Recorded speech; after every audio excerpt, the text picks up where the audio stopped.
عليكم فإذا جاء الخوف رأيتهم ينظرون إليك تدور أعينهم كالذي يغشى عليه من الموت فإذا ذهب الخوف سلقوكم بألسنة حداد أشحة على الخير أولئك لم يؤمنوا فأحبط الله أعمالهم وكان ذلك على الله يسيرا. چې له تاسې سره په ملګرتیا کولو کې سخت بخیلان دي، که د خطر وخت راشي نو تا ته په داسې شان د سترګو مردکي اړوي راړوي لکه چې پر کوم چا باندې د زنکدن بې سدي خوري. او کله چې خطر تیر شي نو همدغه کسان د ګټو په حرص کې د تیرو ژبو سره ستا هرکلي ته راځي. دوی هیڅکله ایمان نه دی راوړی، له همدې امله الله د دوی ټول عملونه ضایع کړل او د دې کار کول د الله لپاره ډیر اسانه دي.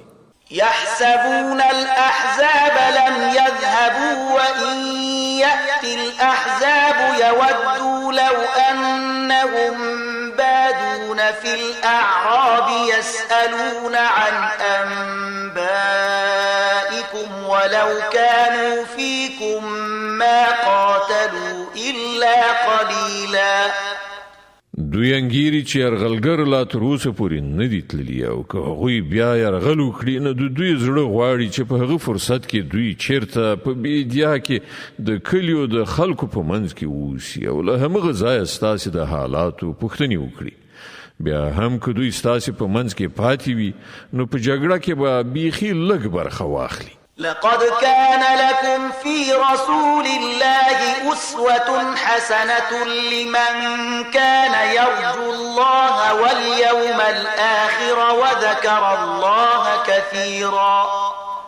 په حقیقت کې ستاسې لپاره د الله په پیغمبر کې د نیکۍ یوه خورا غوره نمونه وه، د هر هغه چا لپاره چې د الله او د آخرت د ورځې هیلهمند وي او الله ډیر یادوي هغوی. ولما رأى المؤمنون الأحزاب قالوا هذا ما وعدنا الله ورسوله وصدق الله ورسوله وما زادهم إلا إيمانا وتسليما. او د ریښتینو مؤمنانو حال په هغه وخت کې دا و چې کله هغوی یرغلګر ولیدل نو ویې ویل چې دا هماغه څه دي چې الله او د هغه پیغمبر له موږ سره د هغه وعده کړې وه. د الله او د هغه د پیغمبر خبره بیخي رښتیا وه. دغه پیښې د هغو ایمان او اطاعت لا زیات کړل. من المؤمنين رجال صدقوا ما عاهدوا الله عليه فمنهم من قضى نحبه ومنهم من ينتظر وما بدلوا تبديلا. ليجزي الله الصادقين بصدقهم ويعذب المنافقين إن شاء أو يتوب عليهم إن الله كان غفورا رحيما. له مؤمنانو څخه داسې کسان شته چې هغوی له الله سره کړې ژمنه رښتیا کړې ده. له هغو نه چا خپل نظر پوره کړه او څوک د وخت راتلو ته انتظار باسي. هغوی په خپله کړنلاره کې هیڅ تبدیلي را نه وستله. دا هر څه د دې لپاره وشول تر څو چې الله صادقانو ته د هغو د صداقت مکافات ورکړي او منافقانو ته که یې خوښه شي سزا ورکړي او که یې خوښه شي نو د هغو توبه قبوله کړي. بېشکه الله بخښونکی او مهربان دی.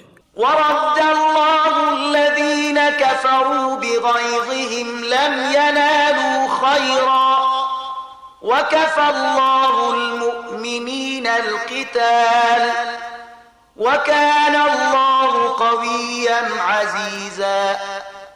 الله د کافرانو مخ واړاو. هغوی له کومې ګټې ترلاسه کولو پرته د خپلو زړونو له تاو سره همداسې بیرته ستانه شول او د مؤمنانو لخوا هماغه الله د جنګېدو لپاره کافي شو.